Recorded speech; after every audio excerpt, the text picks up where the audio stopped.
جب یہ مسلمانوں نے عربی اور فارسی اور ہندوؤں نے سنسکرت اس کا جھنڈا گاڑنا چاہا، اسی کئی سو سال کے پیٹے میں غالب پیدا ہوتا ہے. اب اس غالب کے شاعری کو آپ کہاں رکھیں گے؟ میں بتا دیتا ہوں. اور اس کی میں فراق صاحب آپ اجازت دیں، آپ اپنا خیال ہے. یہ جو سوال کیا ہے آزاد صاحب نے، تو اس میں ایک اسٹیٹمنٹ بھی ہے جس سے میں بنیادی طور پہ متفق نہیں ہوں. وہ ہندو اور مسلمان کی بات. اس لیے فراق صاحب کا فکرہ تھا نا، فارسی دربار کی زبان تھی، سرکاری زبان تھی. کھاتے پیتے گھروں. جی ہاں. اور جب ہم دیکھتے ہیں خود غالب کے جو شاگرد تھے تو تختہ کا نام نظر آتا ہے، وہ خود فارسی میں لکھتے ہی تھے. خود فارسی میں لکھتے تھے. ساری غالب کا دیوان جب چھاپا تو آگرے میں ان کے ایک ہندو شاگرد نے چھاپا جس کا مطبع تھا، اور شیو نارائن جنہوں نے کوئی بھی ہندی اور سنسکرت کی کتاب نہیں چھاپی ہے. خود اس زمانے میں غالب ہی اس کو کہتے تھے میرا ہندی کلام. تو یہ کہنا کہ مذہب کی بنیاد کی نہیں، یہ سوال جو تھا مذہب نہیں بھائی. لندن سب جگہ پر روب تھا پاسٹ کا. تو وہ کہتے تھے کہ اگر ہم جو گھر میں بولتے ہیں اسی زبان میں کچھ پڑھائیں گے تو اس کو آئے گا کیا. اچھا، تو وہ جو وہ زبان گھر میں بولنے والی جب فارسی سے بڑی زبان ہو گئی قریب کئی معنوں میں، یا سنسکرت سے کئی چیزیں تلسی داس کا وہاں ایسی ہے کہ کالیداس ترجمہ نہیں کر سکتے. ٹھیک لفظ سے بنا. اچھا، حالانکہ کالیداس کے پاور کو کون ڈاؤٹ کر سکتا.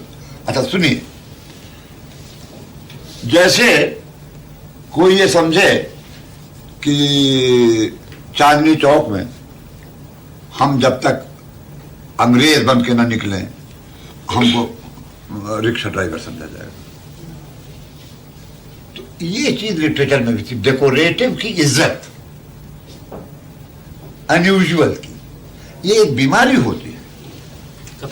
ایک چیز اسی بات میں پوچھنا ہے کہ ابھی آپ نے پہلے کہا تھا کہ سنسکرت سے سب زبانیں نکلی، بہت سی زبانیں، اور ابھی آپ کے کہنے میں یہ آ رہا ہے کہ سنسکرت ایک شوق کے بطور یا بعد کو تو اس میں یہ نہیں مانا جا سکتا کہ وہ لوگ یہ اپنی زبان کی جو بنیاد ہے اس کو جاننے کے لیے پڑھنا چاہتے تھے. ہاں، بنیاد کو اگر مضبوط کیجیے گا تو بنیاد میں نہیں آپ پہنچیں گے، آپ سیدھے پاتال میں. اچھا، اسی میں اس کو صاف کر لیجیے. میں جیسے یہ لے لوں کہ بھراتر سے برادر بھی نکلا ہے، بردر بھی نکلا ہے اور بھائی بھی نکلا، لیکن چینی ہندی بھراتر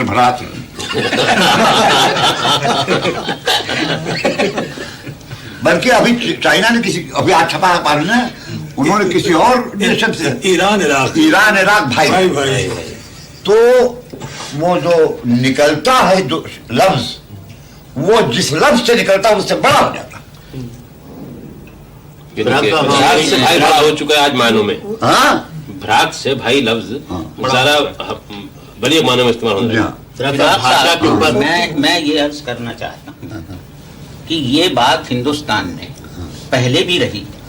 جس وقت وید کی سنسکرت تھی اور کلاسیکل سنسکرت تھی بعد کو اس کے بعد یہ جو اپبھرنش بھاشائیں آئیں اور جو بدھ کی زبان تھی اور مہاویر کی زبان تھی اور جو ماگدھی اور اردھ ماگدھی یعنی یہ کہ مگدھ کے لوگ بھی سمجھیں اور بارڈر ایریا کے بھی سمجھیں، تو یہ تو بڑی بھاری ایک کرانتی تھی. اور اسی سے آگے کی زبان ہماری وکست ہوئی، اور جسے آج ہم بعد میں دیکھتے ہیں کہ آودھی میں ہے یا برج بھاشا میں یا ہندی میں ہے. تو یہ زبان کا وکاس تو برابر چل رہا ہے. اس کے خلاف بھی جو ہوتا رہا وہ بھی تو نہ بھولیے.